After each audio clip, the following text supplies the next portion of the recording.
বুধবার সন্ধ্যায় ময়না শ্রীকণ্ঠা বাজারে পান দোকানে পান খেতে গিয়েছিলেন শ্রীকণ্ঠা গ্রামের মন্টু দাস। পান দোকানে গৌরহাটোয় মন্টুর কাছে 200 টাকা পেতেন।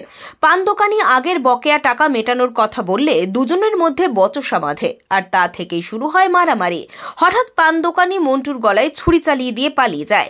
আহত ব্যক্তি ওই রাতেই ময়না হাসপাতালে চিকিৎসা করানোর পর থানায় অভিযোগ দায়ের করে।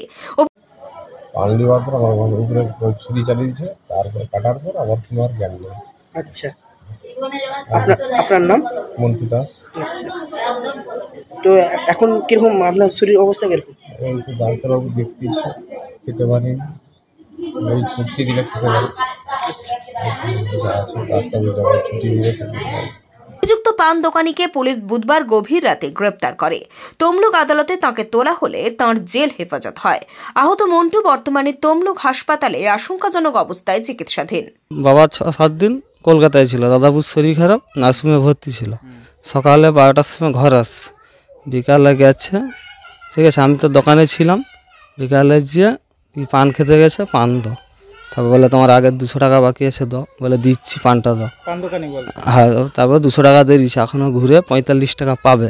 তারপর কথা হতে হতে ছুরি ছিল, ছুরি দিয়ে গলা কেটে দিচ্ছে। কেটে দেওয়ার পরেও মারতিছে। তারপরে পোলের ডোবে ফিকে দিবে এরকম করছে, সেখানে রক্ত আছে। তা সেই অবস্থায় বাজার কমিটিকে জানাইতে গেল। বাজার কমিটি কেউ ছাই করেনি।